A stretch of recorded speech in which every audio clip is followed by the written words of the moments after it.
Bismillahirrahmanirrahim. Assalamualaikum warahmatullahi wabarakatuh.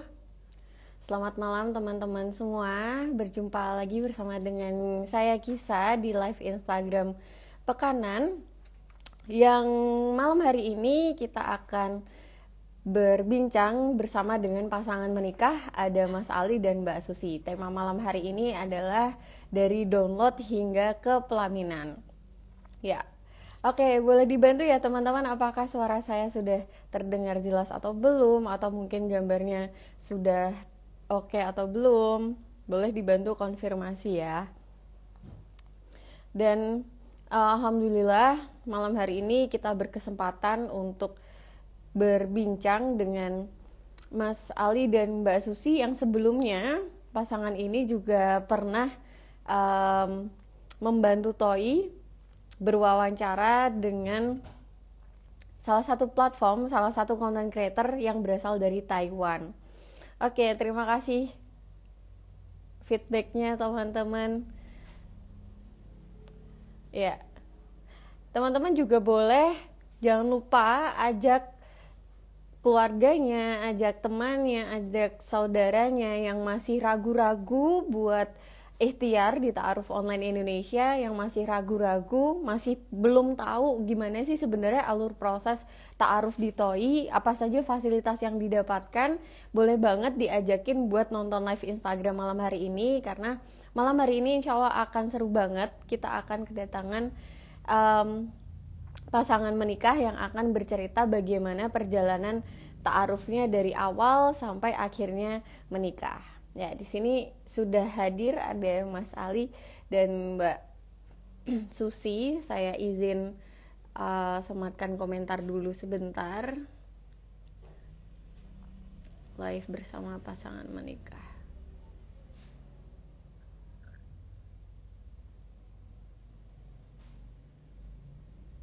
Oke, sebentar. Ya.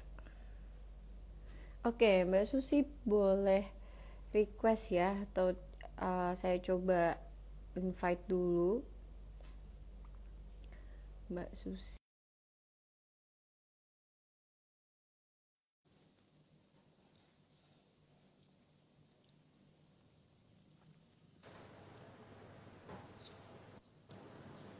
Oke. Ya. Halo, Assalamualaikum Mbak Susi. Waalaikumsalam Mbak Kisa. Suaranya terdengar? Di saya aman, jelas. Oke. Oke, di teman-teman boleh bantu konfirmasi ya di kolom komentar. Suara dari saya ataupun Mbak Susi terutama sudah bisa terdengar jelas atau belum. Dan videonya muncul atau tidak. Nanti kalau misalnya di tengah-tengah ada apa-apa, nggak enak. Oke, kedengeran. Oke. Mana nih Mas Alinya? Tadi masih ada acara ya Mbak? Baru pulang banget ya? Iya, baru pulang banget tadi. Kita selesai tuh hampir maghrib. Ada Mas Alinya di bawah lagi bikin kopi, katanya biar nggak ngantuk. Oke. Mulai duluan aja gitu katanya, nanti nyusul. Oke, siap-siap. Baik. Nah, oke, malam hari ini banyak yang bergabung ya, ada 30-an teman-teman yang sudah bergabung dan menunggu cerita dari Mas Ali dan Mbak Susi, gimana ceritanya kok bisa akhirnya pakai TOI, terus akhirnya bisa menikah, apa yang membuat Mbak Susi dan Mas Ali itu yakin menikah dipakai aplikasi TOI, yang orang-orang itu kan kebanyakan ragu gitu ya. Kita nanti akan tanyakan langsung kepada Mbak Susi dan Mas Ali, tapi teman-teman jangan lupa untuk kasih tahu saudaranya, teman-temannya yang masih ragu-ragu, dan ini juga teman-temannya Mbak Susi barangkali yang masih penasaran gimana cerita perjalanan ta'aruf sampai menikahnya Mbak Susi seperti apa, bisa disimak di live Instagram malam hari ini ya. Oke, baik. Oke, bismillahirrahmanirrahim. Teman-teman, buat yang barusan bergabung, langsung cepet banget nih. Langsung cepet banget. Udah sampai mau 40 orang. Alhamdulillah. Ya, boleh perkenalan diri dulu Mbak Susi. Dari Mbak Susi, domisilinya mana. Kemudian Mas Ali, domisilinya mana? Oke. Terima kasih Mbak Kisa untuk kesempatannya. Halo teman-teman semua. Assalamualaikum warahmatullahi wabarakatuh. Ya, kayak tadi udah dikenalin sama Mbak Kisa, kenalin aku Susi. Sebelumnya tuh domisili di Cakung, Jakarta Timur gitu. Karena sekarang udah menikah dengan Mas Ali dan beliau domisilinya di Tangerang, jadi sekarang ikut di Tangerang nih. Udah ada kurang lebih 3 bulan. Kalau aktivitasnya sehari-hari sekarang masih kerja kebetulan. Dan jadi ibu rumah tangga. Menjalani peran baru. Alhamdulillah. Kayak gitu. Oke. Paling sibuk di komunitas gitu sih. Oke, aktif di komunitas ya. Oke, nah ini mungkin teman-teman juga pengen tahu nih Mbak Susi itu dan Mas Ali menikah di tahun ini ya, betul Mbak? Betul, kemarin Juli tanggal 12. Oke, masih ini ya, masih mantan-mantan anyar, mantan baru ya, Juli. Agustus, September, Oktober. Udah 3 bulan, Mbak. Oh, 3 bulan itu masih dibilang mantan anyar loh. Orang-orang masih bilang mantan anyar katanya. Nah, alhamdulillah ya sudah 3 bulan menikah. Nah, ini biasanya yang ditanyakan juga oleh teman-teman. Nah, ini selamat datang Mas Ali yang sudah bergabung, suami dari Mbak Susi.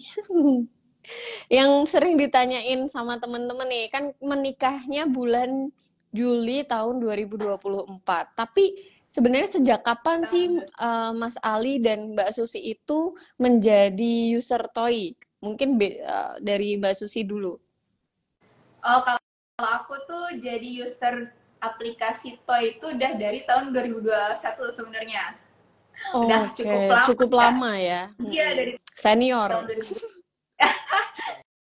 Senior di Toy. Terus sekarang dari tahun 2024. Tapi waktu itu udah mulai ikhtiar ngajuin CV, nerima CV juga sih. Tapi kalau Mas Ali tahun berapa, Mas? Aku itu daftar TOEIC kayaknya 2021 juga deh. Oh iya. Ikutin. Iya, cuma baru mulai scroll TOEIC itu beberapa bulan sebelum ta'aruf. Oke. Jadi cuma daftar doang dulu gitu. Terus baru akhirnya jadi opsi gitu. Oke, jadi sebenarnya dua-duanya udah jadi user Toy sejak 2021. Kalau waktu itu Mbak Susi lumayan aktif berarti ya, udah mulai aktif ikhtiar. Tapi kalau Mas Alinya baru mulai aktif ikhtiar itu ya tahun-tahun ini juga gitu, sebelum ta'aruf justru ya. Baru beberapa tahun bulan kemarin sebelum. Tahun kemarin ya. Oke. Dari Oke. 2023 maksudnya. Kan sekarang masih 2024. Iya, kan 2023. Iya, 2023. Ya, oke. Terhitungnya masih ini ya, masih lebih aktif akhir-akhir ini daripada Mbak Susi yang emang udah lama berikhtiar di TOI gitu. Nah, menariknya apa sih sebenarnya yang membuat Mas Ali dan Mbak Susi itu ikhtiarnya tuh lewat online, via online gitu, dan milihnya aplikasi TOI lagi, itu kenapa Mbak? Coba aku dulu. Iya. Ladies first. Oke, ladies first. Jadi sebenarnya ini adalah salah satu cara gitu ya, di samping cara-cara yang lain. Sebetulnya ada, kalau lewat offline juga ada gitu kan, berusaha misalnya ke guru gitu, minta dikenalkan atau untuk tukar CV, ta'aruf gitu kan. Nah, berhubung waktu itu pertama kali tahu aplikasi Toy itu dari Ustadz Felix Xiao. Nah, beliau pernah nge-up di story-nya, kan pernah diundang ya kalau nggak salah beliau tuh. Nah, terus kalau misalnya Ustadz Felix yang rekomendasi ini nggak mungkin main-main nih, pasti banget itu alur prosesnya tuh sesuai dengan syariat gitulah. Kalau kita seorang muslim kan, otomatis yang kita dahulukan kan itu ya terjaga atau enggak prosesnya, bener atau enggak gitu. Dan karena itu direkomendasiin sama Ustadz Felix, terus juga sempet nonton video-videonya Toy kan, ada juga di YouTube ya tentang alur prosesnya segala macam. Ya udah, Bismillah, itu jadi salah satu opsi untuk mencari jodoh, menjemput jodoh. Oke, gitu. karena rekomendasi ya kurang lebihnya karena Ya. rekomendasi dari Ustadz Felix yang akhirnya meyakinkan gitu. Kalau Mas Ali sendiri kenapa Mas? Ya pertama tahu aplikasi Toy ini kan memang dari Ustadz Felix ya. Oh Dan sama. ngikutin dulu, dia Iya ngikutin dulu sama. dari tadi. Terus kalau aku kan tipikalnya nggak langsung percaya ya meskipun Ustadz Felix gitu. Begitu. Cuma ketika aku pribadi ngikutin uh, gimana apa skema di Toy itu ternyata lebih safe daripada aku kan pernah ngikut-ngikut beberapa aplikasi ya. Cuma kayaknya lebih safe di TOI dah karena pertama kita nggak lihat muka ya, artinya nggak dipublish, kan kita nggak tahu nama. Jadi untuk akhwat terutama itu lebih safe untuk lebih aman untuk ikut di TOI, menjadi salah satu opsi untuk mencari jodoh yang syar'i gitu. Makanya aku ikutan nih, jadi akhirnya memilih TOI aja deh gitu. Akhirnya dari aplikasi-aplikasi yang lain kayaknya di sini lebih aman rasanya gitu. Ya. Memang ada beberapa aplikasi ya. Iya. Dan bahkan juga sempat nemu tuh di Instagram sendiri kayak ada akun-akun ta'aruf ya. Cuman kan kayak biodatanya dipublish gitu kan. Gak jarang juga ada fotonya tuh yang dipublish gitu. Itu kayak gimana ya, kalau aku sendiri sih kurang nyaman gitu, risih. Nah, TOI lah nggak kayak gitu.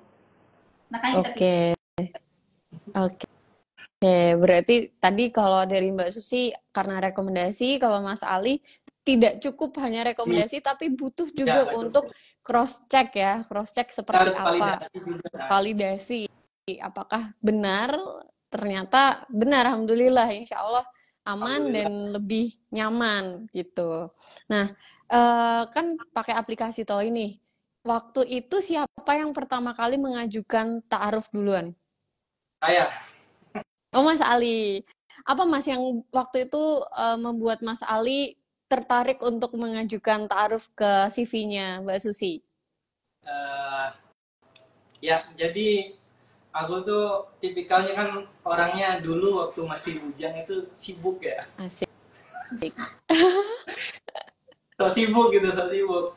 Akhirnya tuh, dan motivasi nikahnya tuh hampir nggak ada gitu. Dan lingkungan kerja kan juga nggak pernah ketemu cewek gitu. Jadi motivasi itu bukan cuma ingin ada perempuan di dekat gitu, perempuan yang nemanin, enggak gitu. Karena ya itu tadi kan kita nggak, nalurinya nggak kepancing untuk punya pasangan, terus lingkungan ngaji gitu, lingkungan majelis. Akhirnya ya udah gitu. Ya belakangan itu dapat motivasi bahwa menikah itu kan bisa menjadi ajang untuk dakwah yang lebih dalam lagi. Nah, akhirnya ya udah memilih untuk menikah. Cuma kan kalau kita pengennya dakwah ya istrinya juga harus begitu kan ya. Jadi yang paling penting aku baca itu ketika baca CV ya pasti visi dan misinya yang paling penting gitu. Nah, qadarullahnya aku baca CV-nya ini nih, istriku sekarang ini, ya tertarik gitu. Karena visi misinya ibarat kalau kata orang tuh visi misi surgawi ya. Dia terlalu melebih-lebihkan. Kita kan nggak mau capek dengan apa ya, visi misi duniawi gitu yang harus seperti ini, ngikutin tren, FOMO segala macam, kan udah nggak mau kayak gitu. Akhirnya cakep itu kayak kan wajar ya, laki-laki pengennya yang cakep gitu. Pasti kan kita lihat foto, tapi aku sendiri tuh nggak mau yang kayak gitu. Kan. Nyari dulu gitu. Ketika visinya udah cocok, misinya kita udah sama-sama dengan cara Islami gitu, menjalani kehidupan, ya udah gitu. Ini secara pemikirannya kita cocok nih, makanya aku Oke, berarti dari ini ya justru Mas Ali itu merasa bahwa ada kebutuhan support dari pasangan terkait dengan dakwah, maka melihat dari CV yang ada, yang dilihat itu justru dari visi misinya dulu gitu. Ya. Oke. Itu kalau dari versinya Mas Ali yang mengajukan ta'aruf lebih dulu. Nah, kalau dari Mbak Susi, apa yang akhirnya membuat Mbak Susi itu menerima pengajuan ta'aruf dari Mas Ali? Apakah kepencet atau gimana waktu itu, Mbak?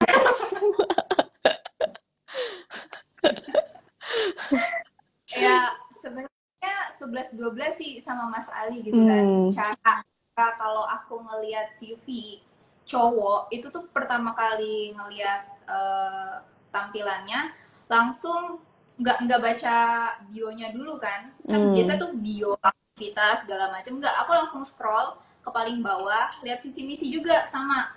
Habis lihat visi misinya, scroll lagi pertanyaan yang dia ajuin tuh apa aja gitu. Kan biasanya kita tuh kurang lebih bisa melihat seseorang itu dari pemikirannya kan, dan dia akan menurut dalam tulisannya. Kalau misalnya dia memang udah punya tujuan yang kuat untuk menikah, terus dia punya gambaran nanti pernikahan seperti apa, kan pasti akan dia tuangkan dalam visi misi dong ya. Jadi itu yang paling penting daripada kita baca bionya, kegiatannya apa gitu. Jadi langsung ke bawah baca. Nah terus kebetulan dia itu menjawab pertanyaan yang aku ajukan tuh sesuai dengan keinginanku. Kok bisa match? Pas baca visi misinya memang nggak sama persis, redaksi tulisannya nggak sama, cuman sefrekuensi. Nah udah dari situ baru tuh naik ke atas. Oh dia orangnya begini, backgroundnya begini, kegiatannya sehari-hari kayak gini gitu. Sempat diskusi dulu sama orang tua gitu kan. Ini ada CV cowok yang masuk ke aku begini nih, kalau aku coba taruh gimana mah gitu. Ya udah bismillah baru terima gitu. Itu Mas Ali kayak nahan-nahan senyum mulu dari belakang. Gak, aku ingat ketika dia cerita pas dia ngajuin CV ke bapaknya gitu. Kenapa tuh? Kenapa ketawa? Kayak ada sesuatu yang menarik gini. Iya, jadi kan kalau kita udah saling cocok kan saling terima tuh ya, klik saling terima kan, itu muncul foto.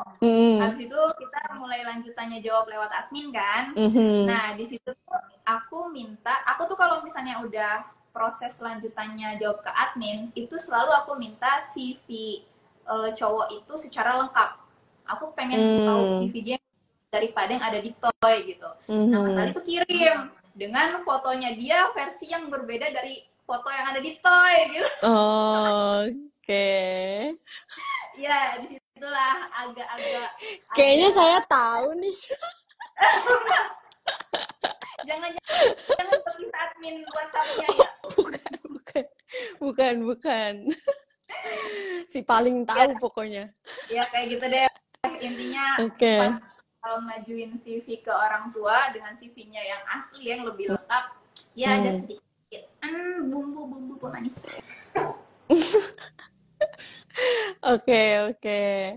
Menarik sih ini. Tadi kalau Mas Ali mengajukan ta'aruf itu ngelihat visi misi, ternyata Mbak Susi itu justru nggak ngelihat detail CV-CV yang lain, tapi langsung to the point ke bagian visi misi ya. Jadi kayak ternyata ini kalau saya ngelihat antara Mas Ali dan Mbak Susi kayak jodoh ya emang definisi jodoh ya, bener-bener sama-sama punya fokusnya itu di bagian visi misi gitu, kayak langsung to the point gitu loh. Karena kalau yang lain tuh kadang gini kayak ada umurnya dulu deh, atau misal domisili, itu kepikir nggak sih sebenarnya sama kriteria-kriteria yang sifatnya mungkin umur terus domisili itu waktu itu kepikir nggak? Atau emang ya udah pokoknya visi misinya cocok, oke guys gitu.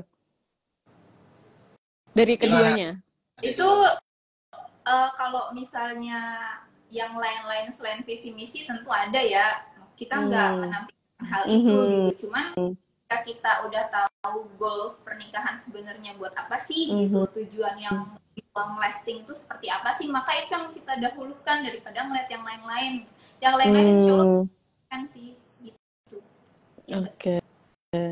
Oh, sama berarti ya. Berarti bukan berarti tidak ada sama sekali kriteria-kriteria yang demikian, tapi yang paling penting tuh apa sih? Oh, ternyata visi misi. Makanya itu yang menjadi pertimbangan utama gitu.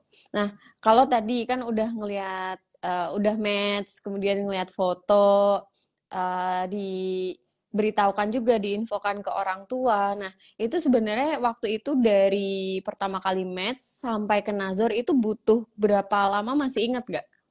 Mas aja. Apa dari match? Dari kita tukeran sampai nazar itu butuh berapa lama? Nazar kan kita tukeran CV itu tanggal 12 Januari, masalah ya. Terus kita nazornya tanggal 4 Februari. Oke. 2 mingguan lebih kayaknya, sekitar segitu. Oke, hampir 3 pekan ya, hampir 3 pekan. Oke.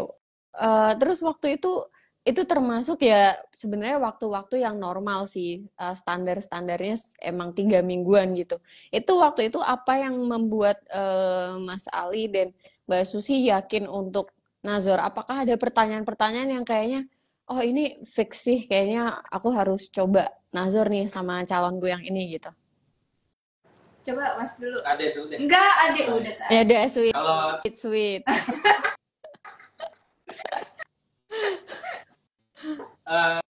Kalau aku sih ngelihat dari jawabannya memang jawaban yang diberikan itu jawaban orang yang mempersiapkan diri gitu untuk ibadah yang disebut dengan menikah. Jadi dari jawaban-jawaban yang dia berikan dari pertanyaan-pertanyaan aku itu, dia ngasih jawaban ilmunya ada gitu. Dan pertanyaan balikannya itu kayak pertanyaan yang ada isinya gitu, yang bermakna. Gitu. Bukan yang kamu kalau makannya suka apa gitu, enggak kayak gitu. Ya, kamu alerginya apa segala macam. Nah, itu kayak kalau kita fokus ke itu kan kayak gimana gitu ya. Karena nikah itu cuma sampai di situ doang. Kita harapannya kan dalam pernikahan itu ketika hal-hal duniawi kita nih, misalkan kayak fisik, kayak cantiknya kita, itu udah nggak ada. Apalagi yang bisa mempertahankan pernikahan kita selain itu, harusnya kirim itu. Oke. Berarti kalau versi, ya dilanjut dulu. Ya, dan itu yang bikin yakin gitu dengan istriku ini dulunya. Gitu. Oke, berarti kalau versi Mas Ali, jawaban-jawaban yang diberikan oleh Mbak Susi itu sesuai, atau maksudnya ada ilmunya, ada isinya, dan tidak hanya jawaban saja ya, tapi ternyata cara bertanya atau pertanyaan apa yang ditanyakan dari calon itu juga menjadi poin penilaian gitu, berbobot atau enggak, atau mungkin apakah fokus dari pertanyaannya itu kurang lebih sama dengan apa yang menjadi prioritas kita juga di dalam pernikahan, berarti gitu ya. Nah, kalau Mbak Susi gimana, Mbak? Atau mungkin ada mimpi-mimpi apa gitu? Nggak ada sih, kurang lebih sama Mas Ali. Cuman tuh kalau aku sendiri, pertanyaan yang diajukan lewat WhatsApp tuh kayaknya terbatas gitu kalau misalnya sedangkan aku tuh tipe orang yang pengennya ngeliat langsung gimana sih cara dia ngejawab gitu, mimik wajahnya seperti apa, dari cara dia bicara apakah benar-benar meyakinkan atau gitu kan. Nah itu makanya daripada saat kita tanya jawab di WhatsApp via admin, itu aku lebih banyak tanya jawab ketika nazar. Jadi memang nazar itu aku jadikan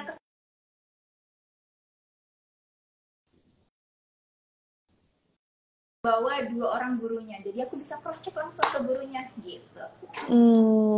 Oke. Berarti waktu nazar itu Mas Ali nggak sendirian ya waktu itu ya? Enggak. Oke, berarti langsung request nih.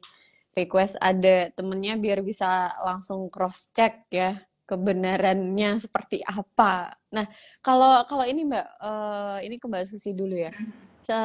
Waktu nazar, setelah nazar itu apakah nggak, nanyanya gini, antara foto dan aslinya ganteng mana, Mbak?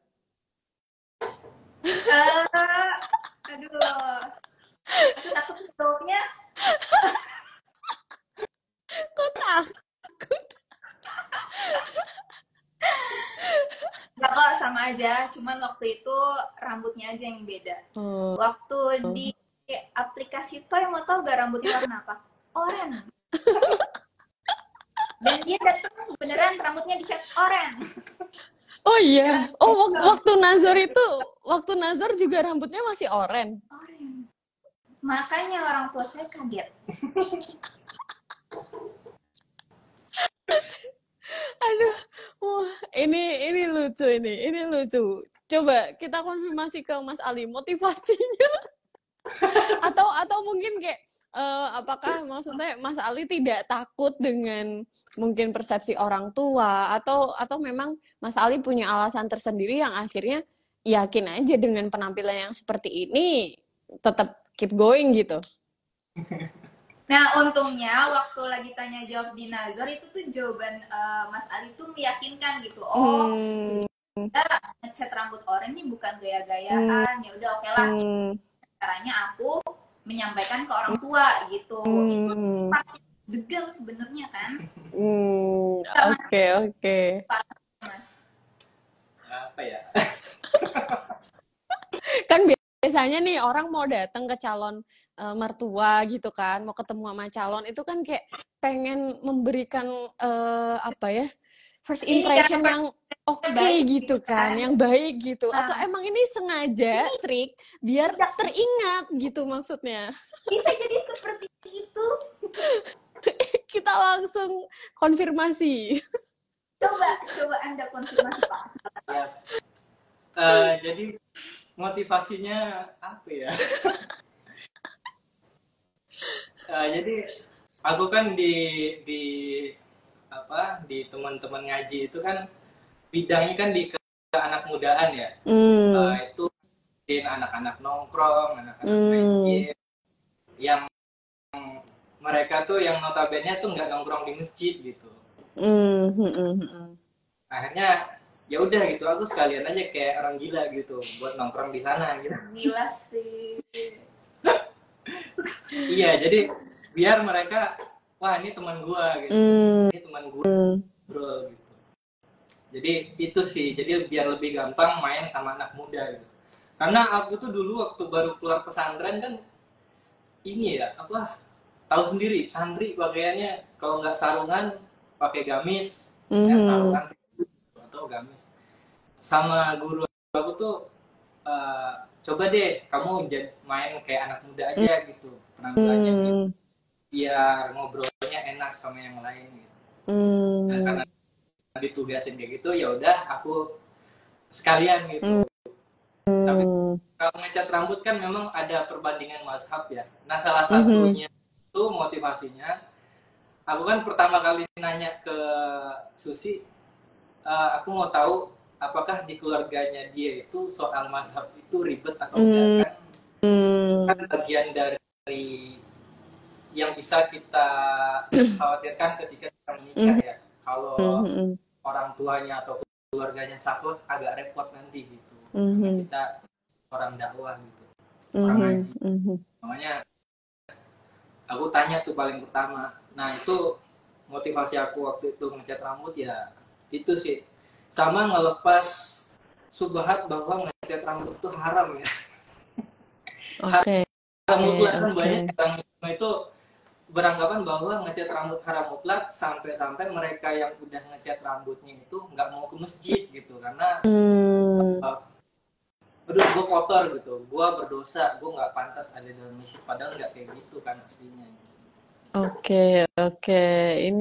Ini menarik dan pertama kalinya mungkin di Toy yang saya tahu dengan kondisi demikian. Tapi di sini teman-teman sebenarnya bisa mengambil hikmah ya, bahwa ketika teman-teman itu meyakini suatu jalan, meyakini suatu sikap, itu teman-teman tidak perlu ragu gitu. Karena kalau misalnya emang teman-teman sudah yakin, maka jodoh teman-teman juga tidak akan ada penolakan. Jodoh teman-teman ya akan tetap menerima selama teman-teman bisa menjelaskan kenapa teman-teman mengambil sikap demikian. Begitu pula mungkin ya sebagai perempuan, kalau case-nya ini POV Mbak Susi gitu. Ternyata tidak boleh langsung mengejudge seseorang dari fotonya sebelum kita tahu sebenarnya alasan apa di balik itu gitu. Soalnya emang kayak kok bisa-bisanya si Vita Aruf bentuknya begitu gitu. Ini nyentrik banget nih, marketing banget nih. Iya. Bahkan nih sebelum minta CV yang versi full, aku tuh pernah nanya gitu ke Mas Ali. Afwan Mas, waktu itu manggilnya masih saya dan Anda ya, belum aku dan kamu. Oke, saya dan Anda. Iya, masih saya dan Anda gitu kan. Apakah Anda memiliki foto dengan warna rambut yang hitam gitu? Pakai rambut asli sih. Iya. Dikirain pakai itu. Iya. Ya maksudnya kan mau ngajuin ke orang tua kan.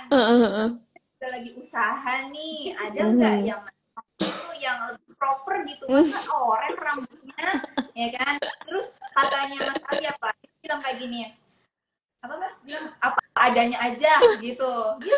Dia bilang apa adanya aja. Datang ke rumah juga apa adanya. Warna waktu itu datang ke rumah gondrong segini, sebahu. Gondrong sebahu, oren, pakai bando, baju kaos. Iya, kalau di foto Roy masih mending, itu rambut oren tapi pendek gitu kan. Nah pas datang gondrong, mama saya langsung mules.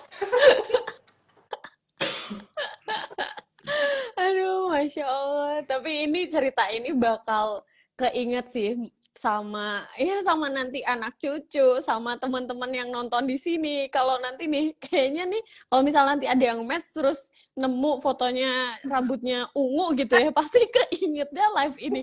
Ah, siapa tahu dia jodoh aku. Kita coba dulu. Ya, tanya aja dulu ya kan alasannya apa warnain rambut gitu.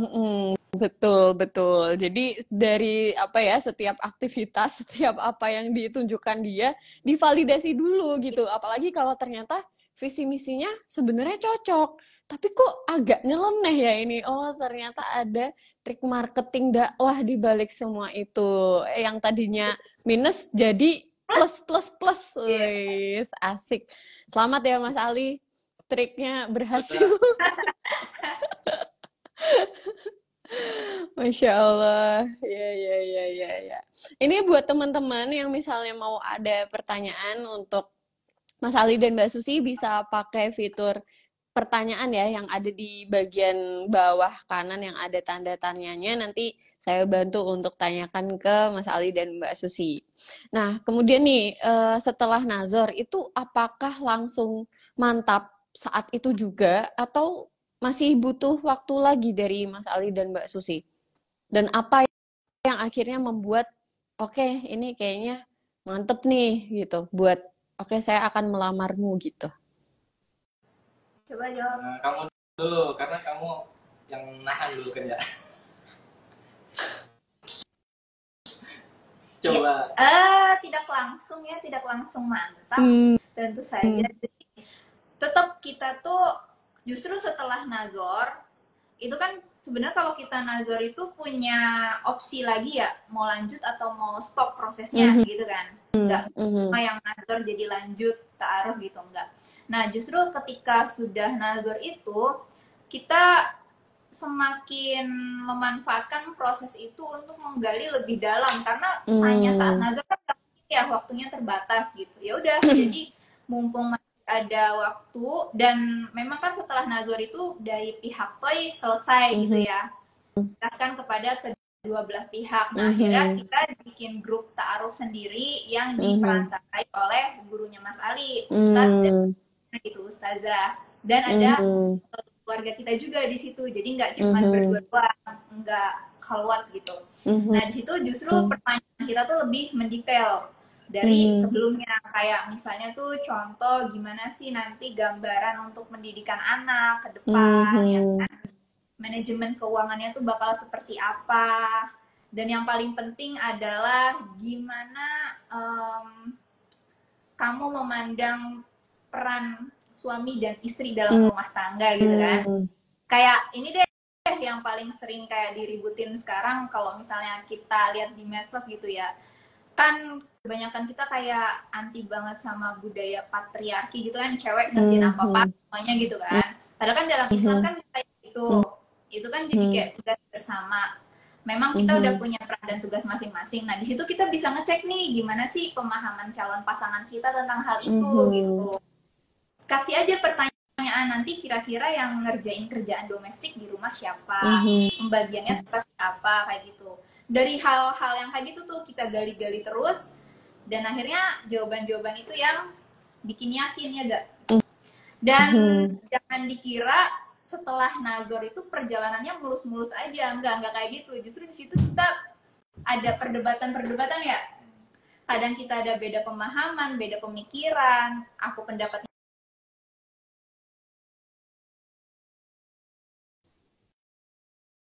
Dan memang sebenarnya tujuan besarnya sih tetap sama, cuman kan ada perbedaan-perbedaan latar belakang ya. Justru fase setelah nazar itu waktunya menggali lebih dalam hal-hal. Oke.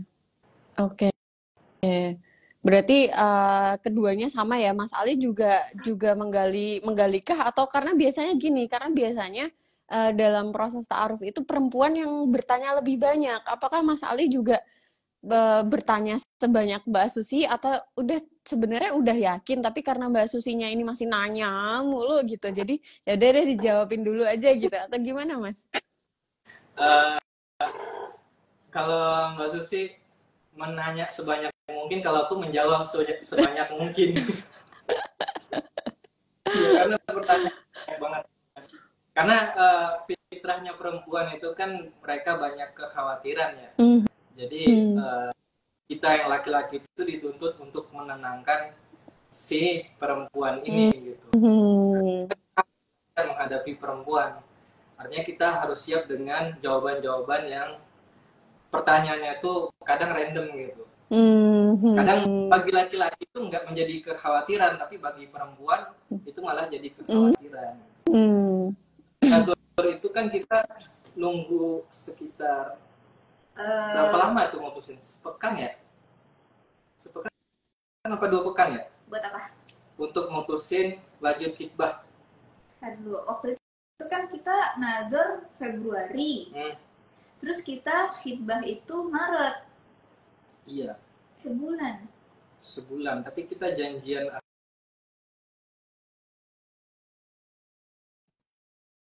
untuk khitbah 2 pekan lagi gitu.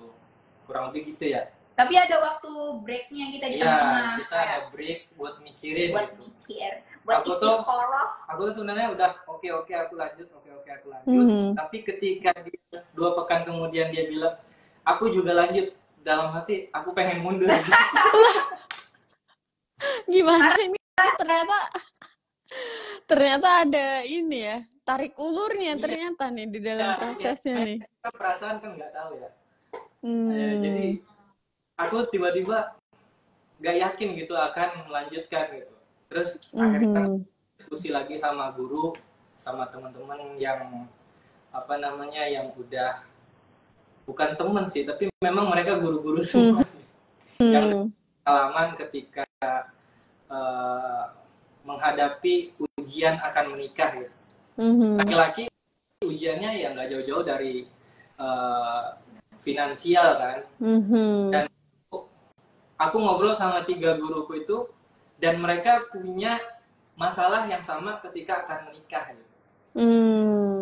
Jadi aku bilang, aku pengen mundur karena kayaknya nggak mungkin ngejar sekian untuk acara ke depan gitu. Karena aku jujur waktu mau nikah itu nggak ada tabungan sama sekali. Oke. Ini menarik ini. Ini menarik nih, kayaknya nanti lama-lama bikin sesi kedua khusus, sesi bersama Mas Ali. Kita udah menghabiskan waktu, kayak gitu. Ayo Mbak, lanjut Kak. Ya jadi memang itu ya, ketika dia jawab oke, aku pengen mundur gitu. Kan aku bilang di grup waktu itu, aku bilang jadi galau, terus istrinya guru aku tuh jadi kesel gitu. Ini orang ngeselin banget gitu. udah diokein malah dia galau gitu. Akhirnya aku ngobrol sama guru, dikasih nasihat, dan guruku bilang kalau kamu mundur karena urusan hal-hal kayak gitu, hal-hal remeh-temeh, kamu kayak yakinnya kurang sama Allah gitu. Akhirnya ya udah aku lanjut gitu akhirnya. Ya udah akhirnya mutusin buat ketemuan lagi buat khitbah itu 2 pekan kemudian. Oke. Berarti selama proses itu bukan terus yakin lanjut ya lanjut gitu ya. Ternyata ada dinamikanya juga gitu. Walaupun tadi kalau dilihat dari awal tuh kayak udah langsung cocok nih visi misinya, tanya jawabnya juga kayaknya lancar-lancar aja gitu. Ternyata ada juga nih ujian-ujian menjelang khitbah atau melamar. Dan kalau dari ceritanya tadi ya teman-teman kayaknya tuh penting banget loh kita itu punya supporting system seperti orang tua ataupun guru ngaji kita yang itu bisa kita ajak untuk berdiskusi terkait dengan prosesnya kita, untuk meminta nasihat sebaiknya itu seperti apa gitu. Jadi teman-teman di sini juga kalau misal teman-teman belum punya guru, coba deh cari guru-guru ngaji. Ngaji itu bukan hanya maksudnya tilawah baca Quran ya, tapi bagaimana teman-teman itu bisa mengenal Islam itu lebih sempurna lagi sebagai tidak hanya agama dalam konteks sholat aja, tapi dalam berkehidupan itu seperti apa kayak gitu. Ternyata penting banget di sini yang membuat Mas Ali akhirnya Bismillah lanjut meskipun awalnya tadi awal banget tadi cerita nggak ada kepengenan buat nikah, akhirnya ada usaha untuk ikhtiar gitu. Terus tadi bilang juga nggak ada tabungan tapi berani nekat juga gitu. Kadang ada yang bilang itu iya. Ada ya cowok kayak gitu kan. Karena kan cowok kebanyakan tuh biasanya nunggu mapan dulu, dulu, tunggu punya rumah, punya motor gitu kan ya baru maju. Biasanya kan gitu cowok-cowok yang kita tahu sekarang. Ini beliau nih agak lain, memang special case. Tapi ya itu karena keyakinannya kepada Allah loh, bantu sih, hebat, bagus banget. Tuh, Masya Allah. Nah ini kayaknya nanti akan ada sesi 2 khusus Mas Ali untuk ikhwan-ikhwan yang ingin mencari jodoh di TOI. Tips and triknya gimana? Jangan disuruh cat warna hijau ya Mas. Coba enggak. Oke, Masya Allah. Ini coba aku baca-baca dulu ya. Aku baca ada pertanyaan-pertanyaan yang udah masuk. Ini tadi sudah ditanyakan, nanti teman-teman bisa cek di awal ya. Insya Allah video ini akan kita simpan. Yang mengajukan CV duluan tadi ada Mas Ali, Mbak Susi atau Mas Susi? Bukan keduanya, Mbak Susi atau Mas Susi. Nanti coba ya lihat siaran langsungnya, siaran ulangnya maksudnya sudah terjawab insya Allah nanti. Terus ini nih menarik nih. Nah ini sepertinya relate. Oh bentar, kata Ustadz Yopi tanya dong gimana bisa keren gitu. Ini kayaknya idola baru nih Mas Ali. Saran buat kami Mas yang early 20 tapi belum ada niat untuk berjodoh. Maksudnya belum ada niat untuk menikah ya. Waktu itu Mas Ali kan mengalami juga ya, ada di fase yang nggak pengen nikah. Apa yang akhirnya membuat Mas Ali itu muncul dorongan untuk ingin menikah tadi? Dorongannya ya tadi berangkat dari karena aku jarang terganggu naluri untuk memiliki pasangan kan. Kan kita ingin memiliki pasangan itu kan kalau ada triggernya gitu. Misalkan kita orang kayak perempuan melihat temennya dibonceng sama suaminya itu kan ke-trigger ya, pengen gitu. Kayak lihat ada temennya jalan-jalan sama istrinya, sama anaknya itu kan jadi ke-trigger ya sama dirinya gitu. Artinya kita memiliki naluri itu. Tapi kalau kita nggak ada dorongan untuk menikah, berarti kayaknya nggak ada trigger yang datang ke kita gitu. Kayak aku tuh nggak ada trigger karena memang lingkungan aku nggak ada perempuan gitu. Lingkungan kerja perempuan, lingkungan ngaji juga nggak ada perempuan gitu. Karena itu memang benar-benar terpisah antara laki dan perempuan. Nah, aku nggak punya motivasi untuk menikah akhirnya gitu, karena nggak ada masalah aku nggak nikah gitu. Tapi ya, karena kita mempelajari tentang bahwa pernikahan itu adalah diistilahkan jalan tol menuju surga, terus aku pikir ini kenapa enggak gitu, karena akan ada pahala yang sangat besar di dalam pernikahan gitu. Makanya akhirnya aku belajar tentang cara, karena aku udah paham, sebelumnya aku juga udah paham, udah mempelajari tentang pernikahan, terus aku akhirnya cari motivasi tentang pahala-pahala yang ada di dalam pernikahan. Namun buat yang belum punya trigger untuk menikah di umur 20-an ya, kayak berarti alhamdulillah dia nggak terlalu banyak godaan, artinya kan kayak gitu. Dan itu alhamdulillah gitu. Kalau memang belum mau, ya udah gitu.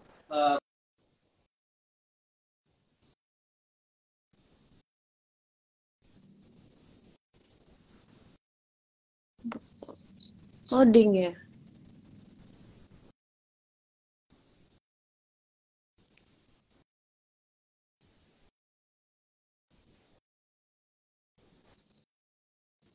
Halo, halo.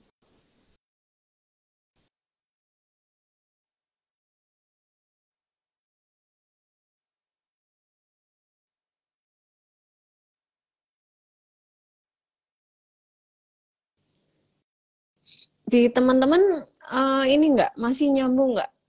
Atau di tempat saya aja? Terputus ya yang dari Mbak Susi? Oke. Oke, sepertinya terputus. Sambil kita masih nyambung. Oke, alhamdulillah. Ya, tapi sayangnya masih nyambung ya, aman ya. Ya, tadi kalau saran dari Mas Ali buat yang belum ada niat berjodoh, pertama ya berarti alhamdulillah triggernya belum ada atau tidak terpapar oleh trigger-trigger yang mungkin belum saatnya gitu. Tapi kalau misalnya memang sepertinya kok udah umur juga sudah matang, kemudian sudah bekerja, tapi belum ada keinginan untuk menikah, berarti kita perlu untuk mencari ilmu lebih banyak lagi terkait dengan pernikahan. Bagaimana Rasulullah itu memandang pernikahan itu seperti apa, bagaimana Rasulullah itu mencontohkan pernikahan itu seperti apa, dan bagaimana Islam memandang pernikahan itu. Seperti itu kurang lebihnya ya, sambil saya menunggu Mbak Susi dan Mas Ali bergabung kembali, saya coba jawab-jawab pertanyaan yang mungkin tadi sudah disampaikan ya. Izin bertanya tadi untuk Mas Ali dan Mbak Susi, gimana cara menghadapi ujian sebelum nikah seperti kegalauan? Oke, ini Mbak Susi hadir kembali. Kita coba konekkan lagi. Maaf ya, tadi ada gangguan teknis, sepertinya sinyal. Oke, aman-aman. Alhamdulillah bisa bergabung lagi. Tadi saya pertanyaannya kalau ini udah saya ganti, tapi tadi kalau boleh merangkum dari pertanyaan sebelumnya, gimana bagi kita yang seumur 20-an tapi belum ingin untuk menikah, maka ya pertama ya alhamdulillah kalau memang belum ada triggernya, tidak men-trigger kita untuk bersegera untuk menikah. Kalau memang belum usianya ya nggak masalah gitu. Tapi kalau misal memang sudah waktunya, secara umur juga sudah matang, sudah bekerja gitu, tapi tidak ada keinginan untuk menikah, maka perlu untuk belajar lagi ya. Kalau tadi Mas Ali, pernikahan itu apa sih itu pahalanya itu seperti apa, kemudian untuk ibadahnya itu seperti apa, dan Rasulullah bagaimana mencontohkan sebuah pernikahan. Kurang lebihnya seperti itu. Ini tadi juga ada pertanyaan bagaimana cara menghadapi ujian sebelum nikah seperti kegalauan tadi juga sudah dijawab ya. Bisa minta nasihat kepada guru-guru kita. Makanya untuk teman-teman yang belum punya guru, coba deh cari di sekitar kita ada komunitas apa nih yang kira-kira bisa ngebantuin kita buat dapet guru. Ini adalah ada pertanyaan yang menarik nih. Sama mau nambahin dikit, boleh nggak Mbak? Oke, boleh. Satu hal ya, yang maksudnya harus jadi catatan kita bersama nih teman-teman. Tadi kalau Mas Ali bilang itu memang ibadah terpanjang itu adalah pernikahan kan, karena dari akad sampai nanti ajal datang gitu. Nah maka untuk ibadah yang paling lama ini kita harus betul-betul melibatkan Allah dalam setiap prosesnya gitu. Aku tuh ngalamin sendiri ya di masa-masa gini, siang mau khitbah itu tuh pagi ragu bahkan kayaknya mau deh nggak jadi khitbah aja, nggak usah lamaran gitu. Jadi itu yang excited tuh orang tua segala macam, dan aku malah keraguan di detik-detik terakhir gitu mau khitbah tuh justru ada keraguan gitu. Udah pantas belum ya nikah, siap nggak ya, aduh nanti tanggung jawabnya banyak banget lagi habis nikah, begini begitu begini, itu kan kegalauan ya kan. Cuman kita balik lagi ke tujuan awal, kenapa sih kita memilih untuk menikah, terus karena kita udah yakin nih dari awal kita selalu melibatkan Allah, makanya kan ada istiqoroh ya. Istiqoroh kalau bisa dari sebelum ketemu sampai mau akad itu kalau bisa istiqorohnya tuh jangan lepas gitu, minta petunjuk sama Allah ya kan. Itu sih teman-teman, selalu libatkan Allah dalam setiap prosesnya. Kalau misalnya kayak yang tadi Mas Ali bilang, ujian-ujian itu sifatnya kayak duniawi dan itu datangnya dari eksternal bukan dari kita gitu, itu biasanya memang untuk menguji kita aja sih. Beda halnya kalau misalnya kayak tahu calon nih tiba-tiba melakukan suatu kemaksiatan yang besar, atau kita tahu ada suatu aib yang buruk ternyata yang itu bakal mengganggu ke depannya, atau Allah kasih petunjuk yang lain, nah itu bisa jadi tanda bahwa dia itu bukan orang yang baik untuk kita. Kalau cuman kayak galau-galau itu sekarang bisa ngomong gitu ya Mbak, padahal waktu itu pusing juga. Ya teman-teman ya. Oke, Masya Allah. Ini mungkin pertanyaan terakhir dari ya teman-teman yang menonton, dan ini pertanyaan yang menurut saya cukup menarik. Benar nggak sih pride dan trust issue laki-laki itu selalu ada di finansial, dan bagaimana tanggapan kalian tentang finansial perempuan atau calon istri yang mungkin secara penghasilan lebih tinggi? Coba dari Mas Ali dulu, benar nggak sih finansial itu jadi trust issue gitu, dan bagaimana Mbak Susi menanggapi kalau misal ternyata waktu itu mungkin secara penghasilan Mbak Susi lebih tinggi? Yang lebih tinggi ya? Oh tidak juga ya ternyata ya, sama aja. Oke, Mas Ali dulu. Jadi benar atau enggak selalu di finansial? Iya, buat laki-laki gimana? Menurut aku itu maksudnya trust issue. Maksudnya yang jadi kekhawatiran laki-laki itu selalu di enggak sih? Dan kebanggaannya gitu di laki-laki itu selalu finansial enggak? Nih bahasanya anak bulan ya. Berasa tua banget. Aku pikirnya kalau bapak soalnya jadi aku nggak ngerti. Oke. Jadi kekhawatirannya laki-laki apakah selalu soal finansial? Kayak is always dah ya. Gitu ya cara jawabnya. Ya itu menjadi salah satu kekhawatiran kita sebagai laki-laki, karena aku juga mengalami kan. Aku juga mengalami kekhawatiran aku ketika aku menikah. Karena laki-laki itu kan juga dituntut untuk berbakti kepada orang tuanya, terutama ibu. Nah itu aku punya kekhawatiran dulu, apakah setelah aku menikah ibuku jadi aku ngirimnya jadi kurang atau bla bla bla segala macam, atau adekku gimana nanti kalau yang masih sekolah kan. Sekarang banyak generasi sandwich yang menopang atas dan bawah gitu. Dia jadi donatur tetap keluarga gitu. Nah itu memang menjadi kekhawatiran terbesar hari ini, karena memang lingkungan kita menuntut kita seperti itu. Beda zamannya ketika orang tua kita mungkin. Nah, itu menjadi kekhawatiran aku juga, maka benar itu menjadi pride dan trust issue laki-laki. Gitu ya. Terus? Nah, cara mengatasinya, aku tuh belajar tentang mana yang prioritas ketika aku menikah nanti. Kemudian prioritas aku sekarang, apakah menikah atau berbakti kepada orang tua. Cara menilainya gimana? Ketika aku tidak menikah, apakah aku menjadi bermaksiat kepada Allah? Atau aku biasa aja, kalau aku nggak nikah, aku biasa aja. Berarti ya udah, kamu boleh aja gitu untuk berbakti dulu kepada orang tua. Tapi kalau kamu nggak menikah dan menjadikan nggak menikahnya kamu itu menjadi kamu berbuat bermaksiat kepada Allah, ya itu berarti kamu berdosa dengan hal itu. Meskipun kamu berbakti orang tua, itu pahala yang lain, tapi maksiat ini tetap dihitung. Gitu.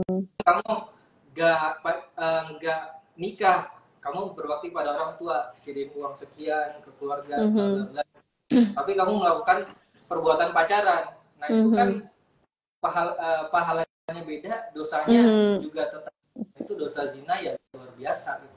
Tidak sebanding dengan perbuatan berbakti kamu, maka kamu harus menikah. Gitu. Oke, I see. Cara menilai itu. Gitu. Oke. Dan mana tanggapan tentang soal rezeki finansial perempuan?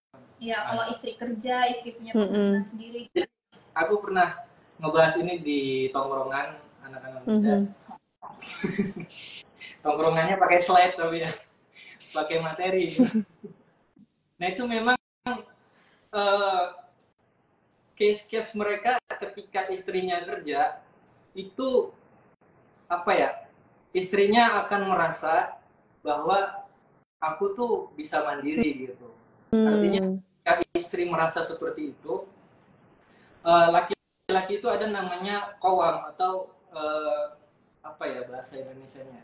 Qawam itu kayak semacam kepemimpinan, pride kepemimpinan gitu ya, ego.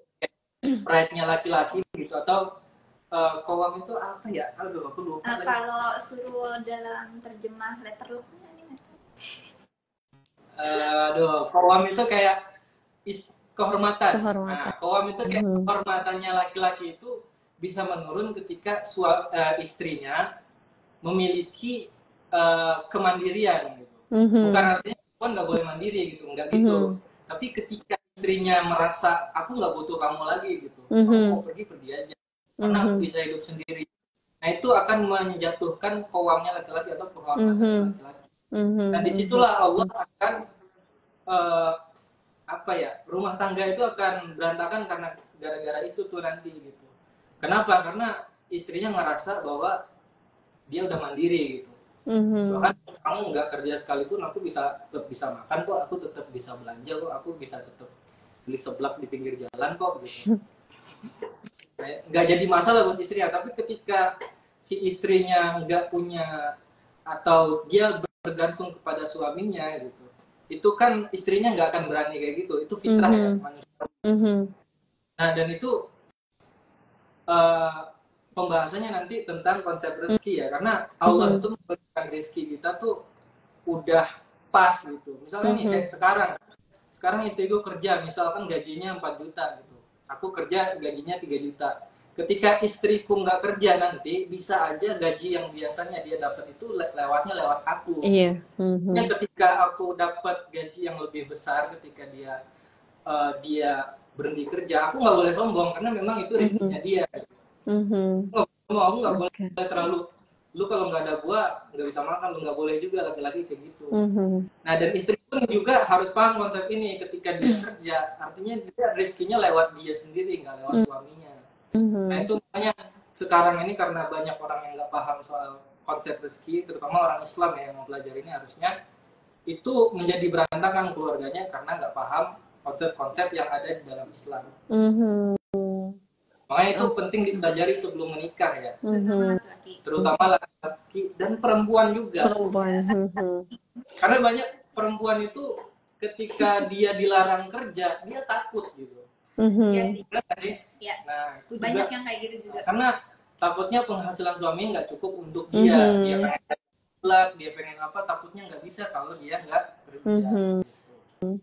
Oke, ini Masya Allah banget nih, sharing rasa dinasehatin ya.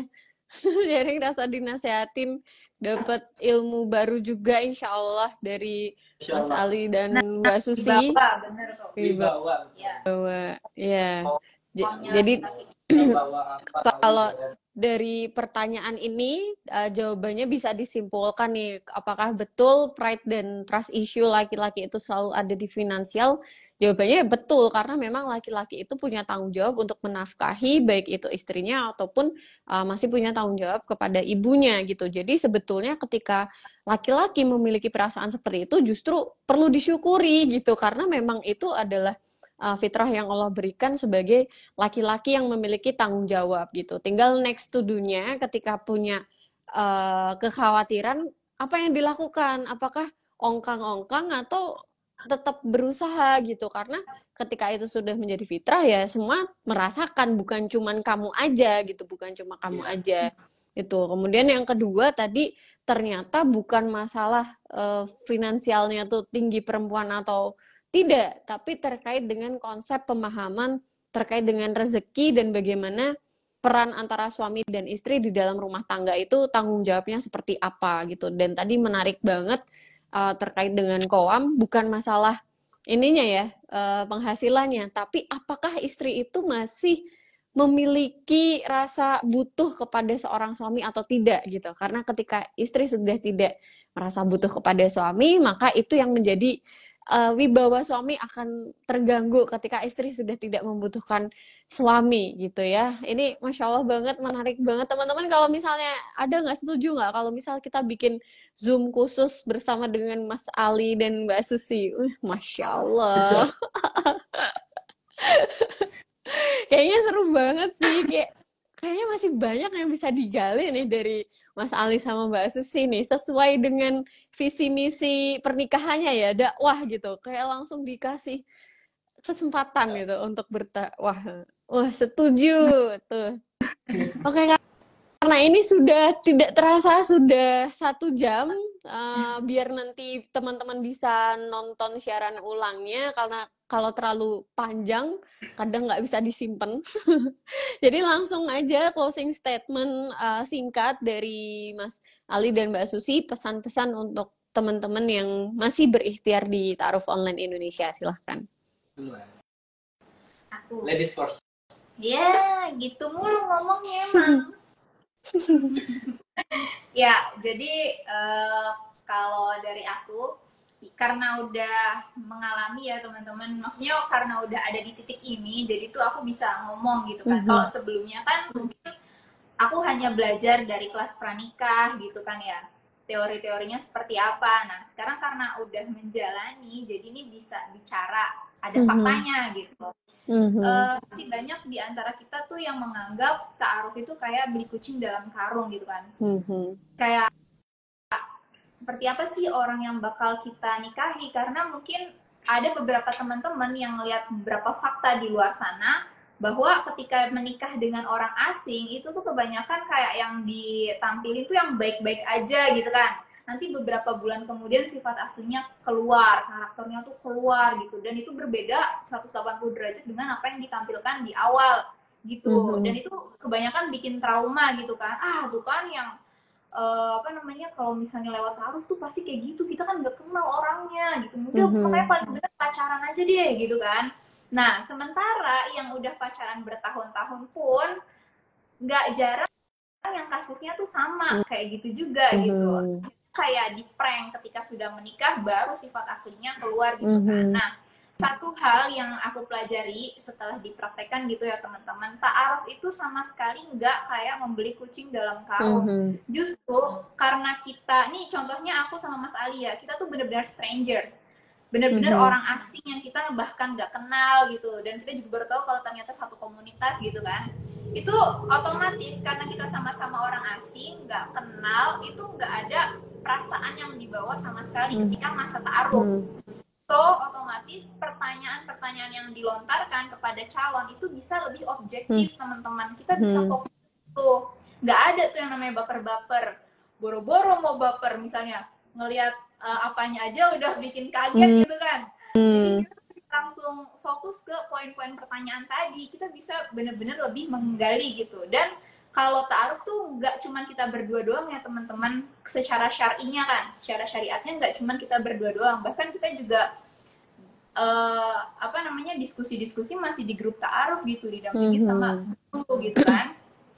Jadi kayak nggak ada tuh yang namanya udah makan atau belum atau apa kayak gitu. Itu sangat mempengaruhi perasaan kalau udah sampai ke tahap itu kan ya. Kita jadi nggak bisa berpikir rasional lagi gitu, karena ketutup sama perasaan. Sementara kalau ta'aruf nggak kayak gitu sih. Aku justru bisa tahu banyak banget kayak Mas Ali tuh orangnya kayak gimana, ternyata itu tuh dari pertanyaan-pertanyaan yang kita ajukan selama ta'aruf gitu.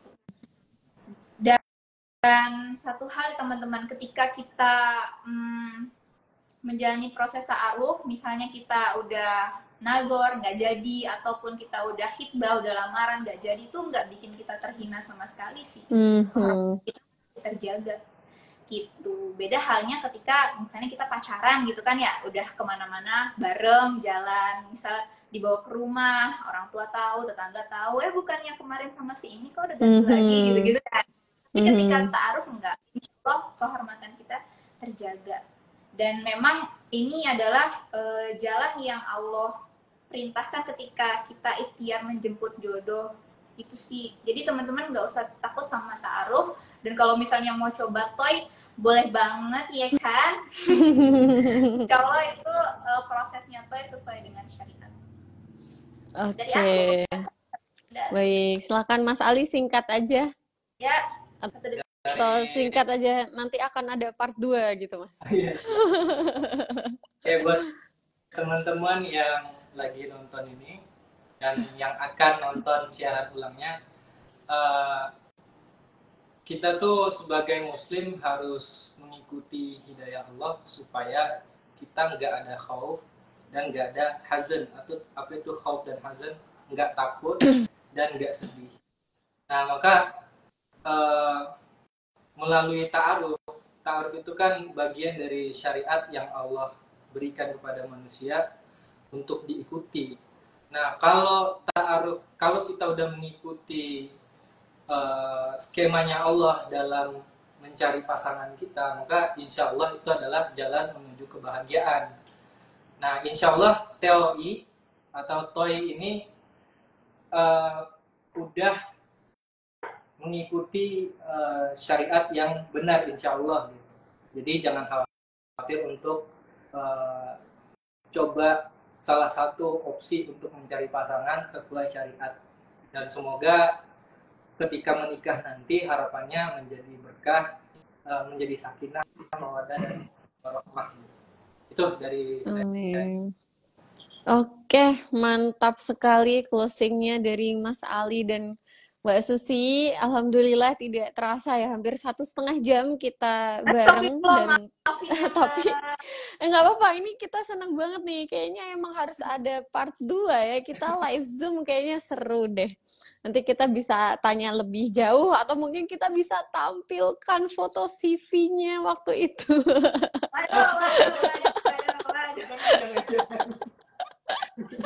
Masya Allah ya, semoga teman-teman yang menonton malam hari ini bisa banyak mengambil hikmah dari kisah perjalanan ta'aruf hingga menikahnya dari Mas Ali dan Mbak Susi. Semoga Allah beri kemudahan untuk teman-teman di sini untuk bertemu jodohnya sesuai dengan syariat, agar Allah ridho atas apa yang kita usahakan, hingga nanti ketika pernikahan juga Allah memberikan berkah gitu. Kita doakan juga untuk Mas Ali dan Mbak Susi, semoga Allah jadikan keluarga yang sakinah, mawaddah, warahmah, fil jannah, insya Allah dikuatkan di dalam dakwah dan diberikan keturunan yang solih dan solihah, insya Allah. Oke, baik. Mungkin itu dulu dari kita. Alhamdulillah, semoga bisa ketemu secara langsung. Kita udah pernah Zoom ya, Mbak Susi, tapi belum pernah ketemu langsung nih. Semoga nanti bisa ketemu langsung, insya Allah, kalau nggak di Semarang ya, di Jakarta. Kita cukupkan untuk live Instagram pada malam hari ini. Alhamdulillahirabbil alamin. Subhanakallahumma wa bihamdika asyhadu an la ilaha illa anta astaghfiruka wa atubu ilaih. Kurang lebihnya mohon maaf. Wassalamualaikum warahmatullahi wabarakatuh. Terima kasih teman-teman. Makasih banyak Mbak Susi, Mas Ali. Senang banget loh bisa cerita-cerita lagi. Sampai ketemu insya Allah. Insya Insya Allah. Allah. Pamit ya Ya. teman-teman.